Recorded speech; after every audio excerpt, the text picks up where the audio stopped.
All right. So we're on part two, back nine for Deltona Club. If you hear any squeaking going on in the background, my dog just got a new toy, so she might be squeaking on it. So I do apologize if that disrupts any of the sound. So we had this was the ninth hole, is part three here. Just kind of following the cart path and what's over on this side of the course. It looks like something over here is probably, this is probably gonna be hole 10. Let's check the scorecard and make sure. Hole 10, 405 yards, three. Yeah. So we got moderate par four followed by long par three, which looks like that'll be here and then here. And then the next two box will be over there. All right, so here we go. Let's get after it. Let's see. Assuming driving range is probably going to be out of bounds. And if we go ahead and start there to here, yep. So, all right. So if we think about this hole, it's not super long. 5 woods, 215. It gives us a lot of breathing room here off the tee. Obviously, then it'll become a longer approach into the green, right? Like we hit 215 out there, and we're looking at the 170, 180 range, and it's a relatively long club in. But that will and should keep us, very safely aboard here on grass, not out of bounds on the driving range, not in this bunker on the left-hand side. If we start to pull this a little further out, so 235, we still have a good deal of room.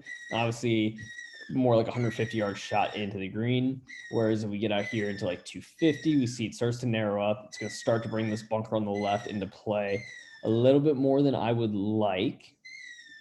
And then we do have these trees over here. Interesting to note, though, if we pull this line to 250 on line with the bunker there, is 250 would be short of that. So if we're not quite carrying it 250, it could be acceptable to hit driver here.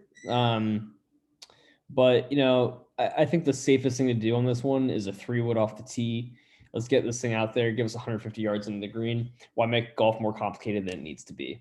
Our next hole is going to be a long par 3. Sorry, before we go to that par 3, let's take a quick look over here at the green. Pretty well guarded, obviously long, no bueno.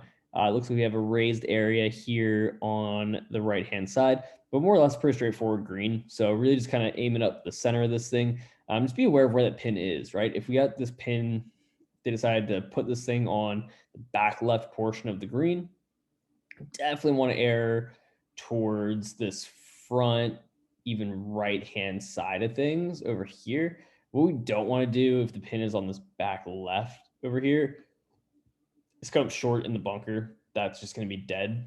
We're not getting that up and down very frequently. So we want to look at something towards the front of the green. This bunker on the right will probably be in play.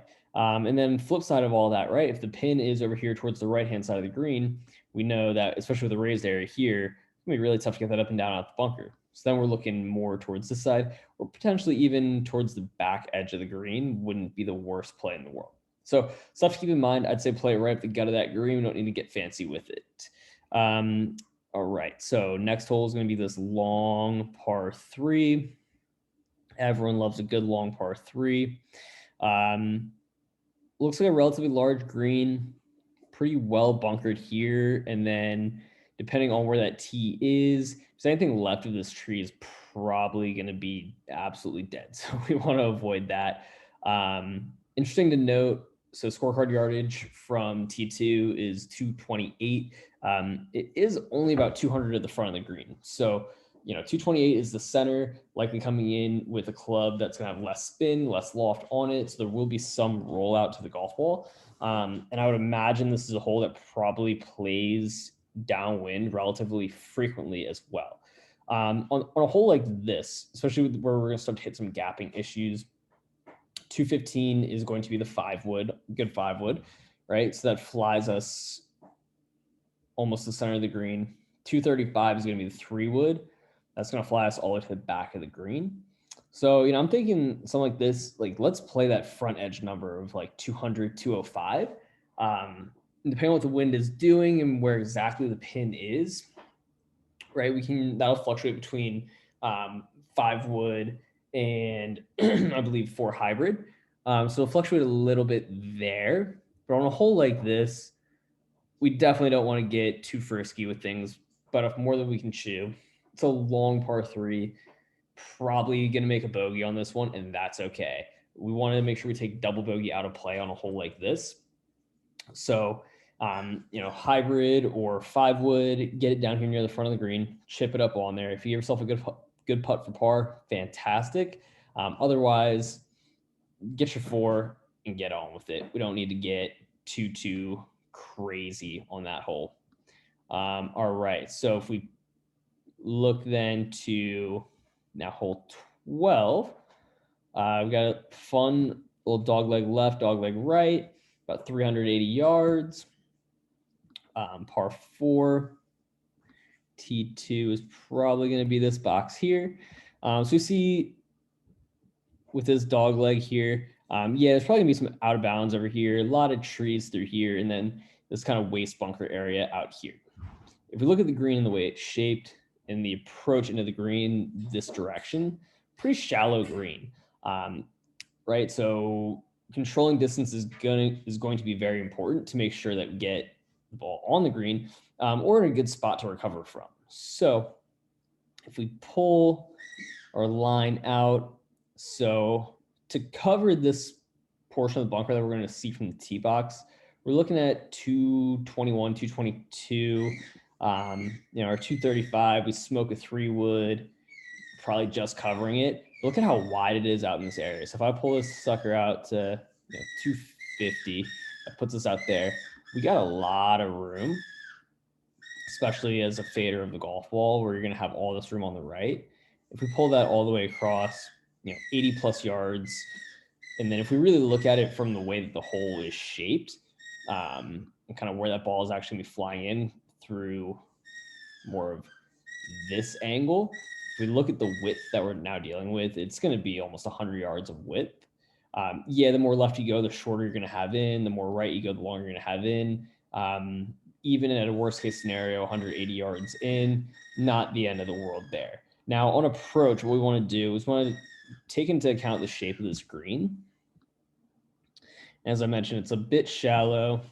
Doesn't look super undulated from this view. Like we're not seeing these light and dark areas, possibly a raised area here and here. But what we want to do is we want to think about, if you got 180 yards in this green in a worst case scenario, right, we're hitting something long in there, maybe trying to roll something up to that green. And we can't really roll it up through bunkers. So we want to look more out to this left-hand side. You're someone who fades the golf balls, so taking your second shot, aiming it towards this left-hand side of the green, or even giving yourself a slight buffer, a touch left of the green would be totally fine. So if you think about that, if we hit the ball, we aim it just left of the green, doesn't turn at all, and say we end up between the cart path and the green here, we're chipping straight onto the green. No issues. We're likely not short-siding ourselves. We're not dealing with this mess of trees and bunkering over here. If we hit one perfectly and we chase it up there, we have the room to do so through here. And then, we think from out there, it's going to be about 200 yards to the cart path. So it's going to be tough without hitting like a 5 wood, it's going to be tough to get something really past the green. So I think you can kind of get away with, if you're in between clubs, going a little bit longer, aiming it a little out here to the left, let it kind of feed back and maybe chase up. But, this is one where if we can get one somewhere on this front left side of the green, fantastic. Now, if you hit your drive, let's say you hit one dead straight over here, that becomes a much shorter shot into the green. Then we can get a bit more aggressive on that approach shot, still favoring this left-hand side of the green here. We definitely want to avoid this stuff. If we can get it onto this left-hand portion of the green, great. If we miss one a little bit right, hopefully by accounting for that, we end up kind of between these bunkers, just on this part of the green. And then the shot looks really good, even though maybe we didn't intend to. So driver off that one, and then favoring the left-hand side of the green. And as we go to hole 13, which is going to be a par 5, 503 yards. So probably looking at the same tee box as T1. And let's zoom this out a little bit.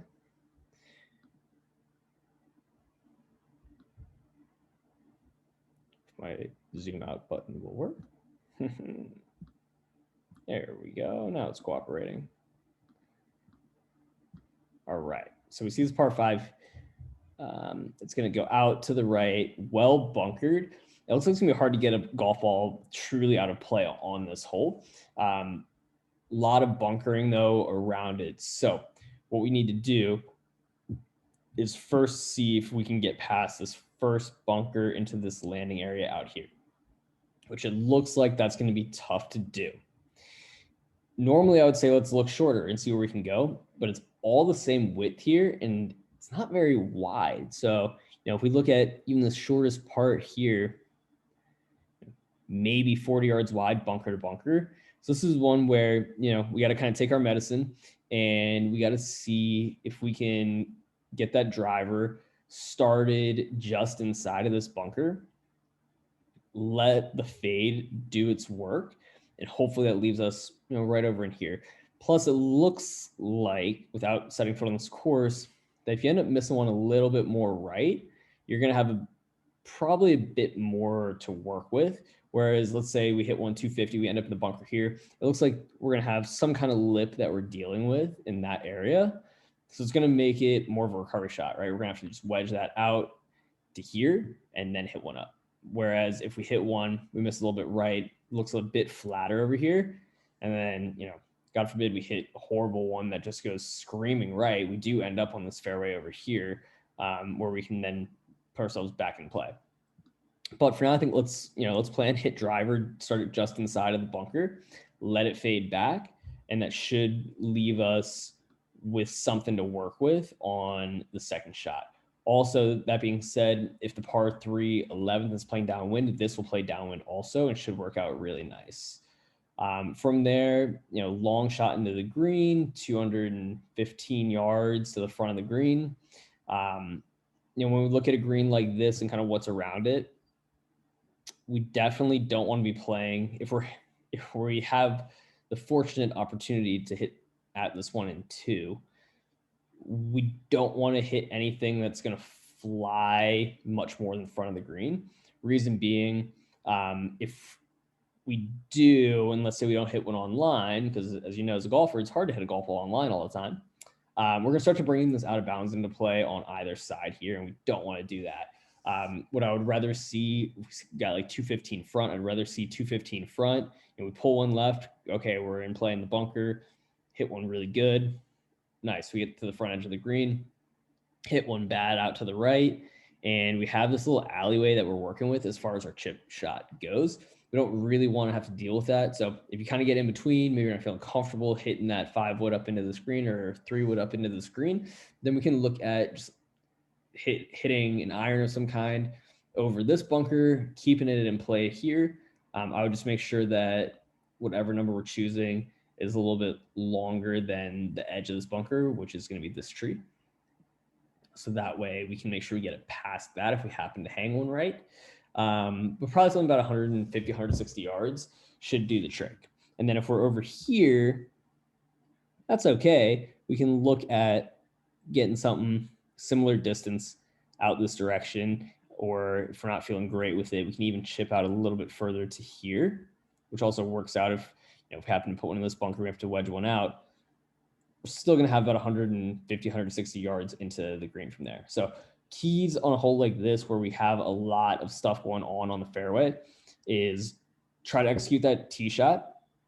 And if it doesn't execute as planned, let's just get that thing back in play, get it on the course, and keep going. So then we're going to go from the 13th up to the 14th over here. Looks like pretty standard par 3. green is going to be kind of shaped left to right. So this is really a good one here for the fade. We're going to want to probably look at whatever middle of the green number is really what we're looking at here with a fade. That's going to give us a little bit more buffer along the right. And even kind of a shot starting left center, perhaps left edge that allows for room for that ball to come back to the right. Would be totally fine. And then if we happen to hit one, it stays dead straight. We're over here. We're not in the bunkers. Looks like the greens should be a raised area and a lowered area. So it should be, depending on where the pin is. If the pin's up here, probably not ideal. If the pin's down here to the right, this should be fine, right? We're just going to chip it on the green, let it roll down. Another one, not super easy, 190-ish yards, 180, 190 yards. So still hitting something long in there. And that's where these run-up areas are going to be something that you can use to your benefit, where you can hit one, play for the front number. If you hit it right and it bounces up, great. If it doesn't, it's not the end of the world, because we should have a relatively easy chip onto the green there. 14. Sorry, that was 14. That was the par 3. Yeah, so relatively long par 3s here on the back side. Then when we go to hole 15, we should have a relatively easy par 4, which should be this one right here. So it's going to be relatively short, 320. So probably going to be this tee box here. So 320, doglegging left. We're going to have some trees to contend with here if we take one straight at the green. 250 is going to put us just short of this bunker here. It's about 265 to that bunker. The hole does start to open up at about 250. Whereas if we look back to, let's go 235, probably the narrowest part of this hole is 235. So would say, let's definitely not hit a 3-wood off this tee. And if we look at 215 is going to be our other area, right? So this is one where we got to see how the driver is going today. If the driver is working for you and you feel comfortable with this one, then a driver that you basically start over the bunker here that should allow for some fade back into the fairway if you're comfortable with that. If that visual is not comfortable for you, then it's 5-wood all day. This hole, if these are playing downwind, this should be playing into the wind. So, we're probably leaving ourselves right in between these two bunkers with a 5-wood. And then that gives us 120 in the green. So we don't need to get crazy with it, depending on how the wind is, how the driver is feeling. You can definitely hit driver off this one. But if there's any hesitation at all, it's 5-wood and then something wedged onto the green from there from about 120 yards, probably playing 125 if we're into the wind. Then we go to the next one. We got a par 5.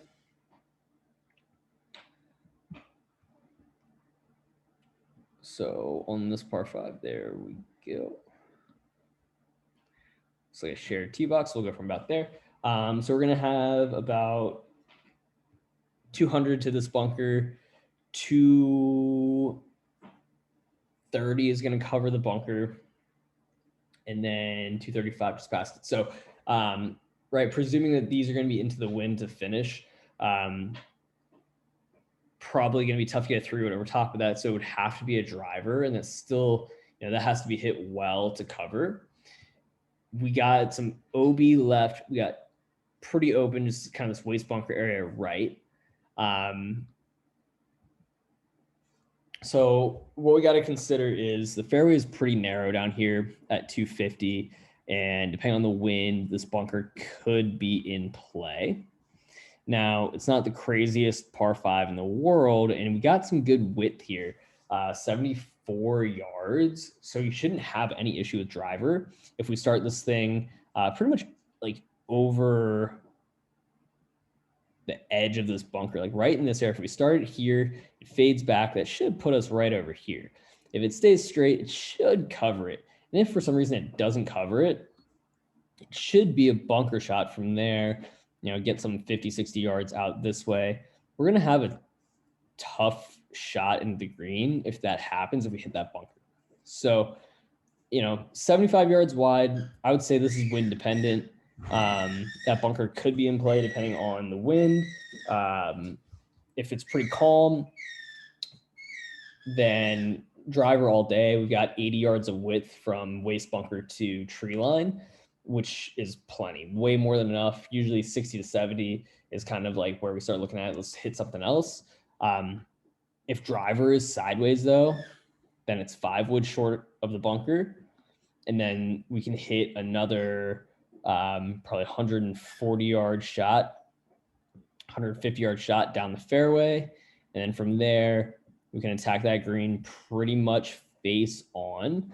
And depending on where that pin is going to influence where our shot is coming in a little bit from. So if this pin's over here tucked on the right, as a par 5 it very well could be, we definitely don't want to then miss in these areas here. As a fader, that miss tends to be short right. So we automatically need to start looking towards that left-hand side of the green, and definitely a little bit yardage-wise past middle of the green. Only reason I say that is we look at this area, the largest width of the green on approach is going to be this little bit past middle. So if we hit that club and we hit it perfectly, then that puts us just past middle of the green. We can attack pretty much any pin from there. If we hit one that kind of hangs high right, maybe it's into the wind, then that in theory gives us a higher likelihood of this golf ball getting to this area of the green, that little jut. Whereas if we were to play one, let's say middle yardage, high right, we end up there. I would also, so like I said, a little bit past middle of green. You could even play like back edge number. And then, yeah, if you pure one, we're over here, probably not the best spot in the world, but it looks like raised areas are going to be front of the green and back left of the green. So it shouldn't be the hardest up and down in the world. So driver on this one, if the wind is strong in your face and that bunker won't be coverable, then it's 5 wood and about 150 yard layup shot. And then once again, another green that we're trying to play towards the left-hand side of the green, and choosing a yardage probably 5 to 10 yards past middle of the green. And then that will take us to our fun little finishing stretch here of 17 and 18. And also you keep in mind that these are all based off of T2, which, it's a big 6,500 yards. I know there's some shorter holes on the course, but it's a pretty big 265. A pretty big 6,500. So if any of these holes you end up playing from down here, just kind of like adjust accordingly based off of what I've said. So 17 is going to be this tee box here down to this green here, it appears. And 18 looks like a very, very interesting hole. All right, looking ahead to things. All right, so one tee box probably going to be going from here. All right, so we've got this tight little fairway down here with bunkering that comes into play at 205 yards, and then it gets pretty narrow. So if we look at a 5 wood starts to bring this bunker into play. So if we think about, we're laying back, bring that into play, and then we've got 165 yards or so into the green. Sorry, that was the wrong tee box. We're going to be likely going from this one back here. So bunkering is going to come into play actually at about 250. So this is where we need to look at on a long hole like this. This is another one that we got to kind of approach this almost as a par 5. Yeah, it'd be nice to hit driver. if the wind is in your face, I see no issue with driver. Driver would be wind in the face somewhere in this area here. If the wind is calm, it's a 3-wood, and we're hitting it right down here to the front side, or to the beginning part of the fairway, and it gives us a ton of width through here to deal with. What we don't want to do is get ourselves, stuck behind a tree in this waste bunker. We definitely don't want to be over here on the left. So we're looking at getting something short of the bunker. It's going to allow us to play down towards this front left portion of the green, which once again looks like we have this kind of elevated back portion, relatively flat green, but pretty narrow. So it's going to be tough to hit that green from 200 yards or so, possibly into the wind. So we're looking at trying to avoid these bunkers here, which is going to be about 190 covers that. However, we think we cover that, we start to bring some other stuff into play. We do have room though out over here in the right hand side of things. So I would say let's go front left portion of the green, play something down there, let it fade back. And then if we can get to the green, fantastic. If not, hopefully it chases up. And then if we miss it, we should have a little bit of a buffer through here, about that 200-yard range. And that should get us safely around the green. If we can get it up and down for par, great. If not, a bogey on a tough hole like that is not the end of the world. And now we go to our final hole, hole 18, which appears that this is the green. Very interesting golf hole here. So we've got from tee to green, what appears to be about 290 yards to the front of the green, because that's not the greens. We have trees back here. Very interesting hole though. A lot of different options here. We can think about hitting something like a hybrid short of this bunker out in this area. We will have a tree to contend with though, but it takes the bunker entirely out of play and allows you to hit something probably right over top of that tree. That's 95 yards in. So, safest play that we got on this one is hybrid off the tee. If we want to get a little bit more frisky with things, this is going to be the widest area to land a golf ball in up here. That does mean we have to hit a drive of at least probably 250 yards, 255 to cover that.